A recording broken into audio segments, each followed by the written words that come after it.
Fiarovana mahomby kokoa ho an'ireo harem-pirenena malagasy izay anjakan'ny sasany amin'ny tsirariny, izay miteraka fahatantoka hatramin'ny $500 ny ara-toekarena malagasy, dia nanatanteraka fanaovan-tsony fifanaraham-piara-miasa androany ny teo anivon'ny Ministeran'ny Fiarovam-pirenena sy ny Ministeran'ny Teti-bola ary ny Fitantanam-bola ary ny Fady Tseranana sy ny CEFIM na ny Centre de Fusion des Informations Maritimes. Tetsy amin'ny hôtely CCI Ivato no nanatanterahana izany fanaovan-tsony fifanaraham-piara-miasa izany. Hatramin'ny $500 isan-taona no fantatra fa teti-bidin'ny harem-pirenena malagasy mivoaka tsokitsoky eto Madagasikara raha araka ny fanazavana izay nomen'ny Ministry ny Fiarovam-pirenena nandritra ny lanonana fanaovan-tsony fifanaraham-piara-miasa eo amin'ny CEFIM na ny Centre de Fusion des Informations Maritimes sy ny Fady Tseranana androany.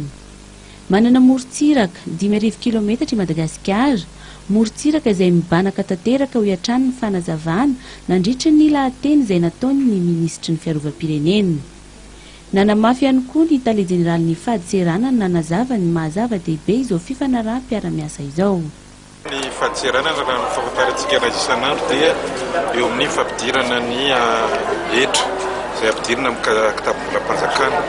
Nefa ny araka ny hitantsika tamin'ireny famelabelarina teo ireny dia betsaka ny vola koa izay ataoko hoe verina ny arena sarobidy any firenena izay very amin'ireo trafika maro samihafa izay miseho any amin'ny morontsiraka sy any amin'ny ranomasina.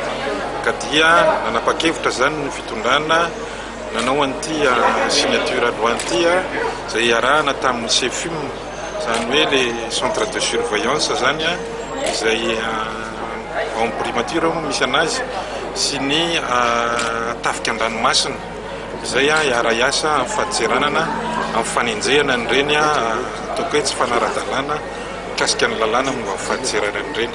Le fiaraha-miasa zany dia ady amin'ny tsy fanara-dalàna amin'ny fampiasana ny ranomasina satria dia fantatritsika fa misy araka ny lazaiko teo entana miditra avy amin'ny ivelany tsy ara-pahasalamana, tsy manaraka ihany koa ny ataoko posoka zany raha atao filaza tsotra dia ireny zany lasa mampihena ny fidiran'ny hava sy ny hetra izay tokony anabevoany kitapo-bolam-panjakana.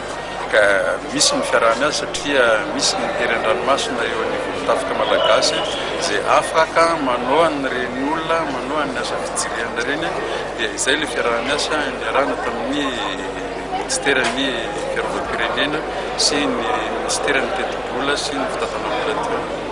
Tao anatin'ny lanonana no nanatanterahana an'izay fifanaovan-tsony fiaraha-miasa izay teto amin'ny CCI Ivato, lanonana izay nofaranana tamin'ny matso izay nataon'ireo mpiasan'ny Fady Tseranana.